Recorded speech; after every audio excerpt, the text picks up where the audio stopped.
Hi guys, good evening. Today, magluluto naman ako ng chicken. Siyempre, chicken na may pakpak. Wala pala itong pakpak. So, ang lulutuin ko today is, of course, um, guess nyo na lang ano.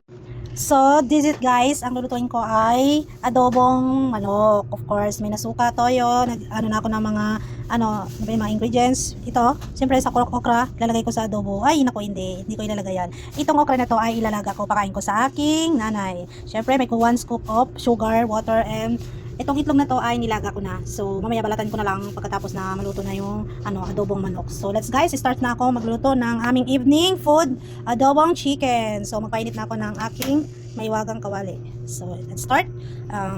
Mainit na siguro to. Yan, lalagay ko ng oil. Konting oil lang. It's bad our body na maraming oil. So, and of course, lalagay na natin ang ating bawang, syempre. Ay, hindi pa pala mainit. Hindi pa pala bisa mainit yung kawali. So, yan. Excited sa pagluluto. Yan. Ay, dapat pala nahin ko luya. So, nandiyan na yan. So, na lang natin. Mekos na lang natin to or halo-haloin or gisa-gisahin. Ano ba? Basta importante maluto siya ng maayos. Okay? Yan. Kasama yung luya, 2 piraso. Sarap talaga pag may luya sa adobo kasi ang pabango at ang iwas ng lansa. Okay, and next is luya na ilalagay ko. Of course, malinis ang ating kamay guys. Always, malinis ang kamay natin habang tayo nagluluto. Parang malinis yung pagkain. Oh my gosh, tumatalsik siya. So, make it golden brown yung garlic. Kasi, kailangan, mabango. Lumalabas yung bango. Of course, yung sibuyas. So, ito yung dinner namin ngayon is adobo. So, nakita nyo naman ang ulam namin kanina is itong isda lang ulam namin kaninang lunch. So, yun yung ulam namin kaninang lunch. Itong isda. Of course, pwede na to. Ilalagay na natin ang chicken. Ilalagay na natin ang chicken. Okay? Matalsik siya. Ayan. Laki na. So, tigisa kasi kanina. Kaya, medyo malaki yung hiwa. Sinadya ko talaga na malaking hiwa yung chicken. So, ito yung chicken na kailangan gisa-gisahin mo lang para lumabas yung aroma ng chicken. So, maging rin siya, brown ng chicken. Yan, chicken. Yan. Ang aming dinner, adobo. So, I don't know kung kailan ko pa ito na-taste sa kanila kasi alam nyo guys, pag manok, favorite nila at taob yung kaldero. So, hintayin na lang natin guys para yung medyo yung yung kunting luto pa yung manok. Yan, ganyan, para lutong-luto talaga siya sa loob. Kaya, takpan muna natin sa clip. So, may lalagay na natin yung. So, this is guys, sa maliit na tulyasi ko. Of course, ilalagay ko yung nalagay na pala ako ng tubig. So, hintayin ko na lang siya boiled, ducks boiled. Pakuluan pala, kulo. Pag kumulo na siya, siyempre ilalagay ko yung okra.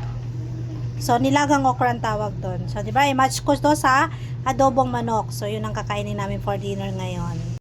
So, this is guys, check natin yung chicken. So, lumabas na yung pagkatubig ng manok. Siyempre, medyo makapal yung manok ang ko. Siyempre, kailangan lutong-luto siya asin at namumuot yung sarap sa loob. Siyempre, guys, ilalagay ko ng toyo. So, guys, yung toyo is estimation nyo na lang ilalagay. Hindi naman marami nilagay ko.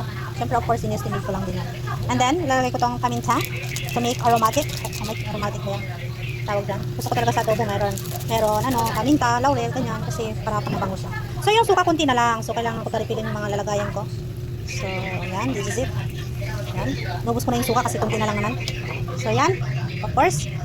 Yan, tayo lang natin lagyan natin yung kunti ng tubig para kasi lutong-luto yung kunti lang naman, hindi ko ito ubusin. Yan. So, of course, lalagyan natin ang chicken cube. Yan. Hindi ko na lalagyan ng asin yan kasi syempre yung toyo maalat na yan. Lagyan natin yung cube. Okay? And then, cover again. Yun. This is it guys, kumulo na yung aking pinakulo para tubig sa okra. So ilalagay ko na yung okra. So be careful para hindi tayo masunog. Ayan. So ayun natin mamaya. So cover. So guys, check natin yung aking nilagang okra, of course. Check mo na. Uy, malambot na, masarap na. So patayin na natin kasi malambot na ito. So ihayin ko na para at least masarap na siya. Ayan ko, ilalagay ko dito. Check na natin guys kung okay na yung adobo kong manok. Ayan. So, balik rin natin para at least manunuot yung lasa. Ayan. Yan. So, syempre, ilalagay ko na ang roller and sugar. Syempre, takpan ko ulit. Para hindi ko matuyo-tuyo. Gusto ko kasi medyo tuyo-tuyo yung adobo para at least yummy talaga. Let's check. So, this is it. Hintayin lang natin matuyo-tuyo konti ang adobo. So, nilagay ko na yung asukal at saka yung laurel para bumango naman yung ano ko. Bango-bango na nga eh. So, this is ang egg. Ilagay ko na. So, 4 lang kami ngayon dito. So, 4 na piraso lang. So, bilang lang yung egg. Ayan. Ayan, this is it. So, hintayin lang natin ito kunting matuyo-tuyo ang adobo. So, ready na guys to eat. So, check na natin guys para at least malalaman natin kung tutuyo na ba siya. Ayan. Tutuyo na.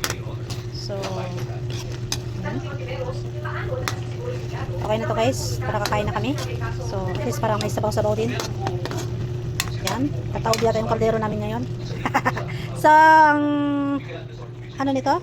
Check ko lang kung okay na ba talaga yung manok. Baka mamaya. So, okay na guys. Ang ano namin.